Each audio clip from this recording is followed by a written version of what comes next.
Mahad Konkan education सोसायटीच्या रायगड जिल्ह्यातील शाळांच्या आंतरशालेय स्पर्धेसाठी महाड येथे आलेल्या एका 13 वर्षीय विद्यार्थिनीचा अचानक मृत्यू झाल्याची दुर्दैवी घटना घडली आहे। निधी समीर म्हात्रे, वय वर्ष 13, राहणार शहाबाज, तालुका अलिबाग असं या मृत विद्यार्थिनीचं नाव असून मिळालेल्या माहितीनुसार निधी ही शाळेच्या आवारात असताना तिला अचानक चक्कर आली, ती खाली कोसळली। त्यानंतर तिला तातडीनं महाडमधील एका खासगी रुग्णालयात उपचारासाठी दाखल करण्यात आलं। मात्र तपासणीनंतर डॉक्टरांनी निधीला मृत घोषित केलं।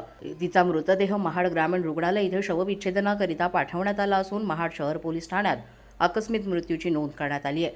संबंधित घटनेचा पुढील तपास महाड शहर पोलीस करीत आहेत। या दुर्दैवी घटनेमुळे स्पर्धेच्या निमित्तानं आनंदाच्या वातावरणावर आलेल्या विद्यार्थ्यांमध्ये तसंच शिक्षक, पालक आणि नागरिकांमध्ये शोककळा पसरली। जागृत महाराष्ट्र न्यूज, रामदास चव्हाण, महाड, रायगड।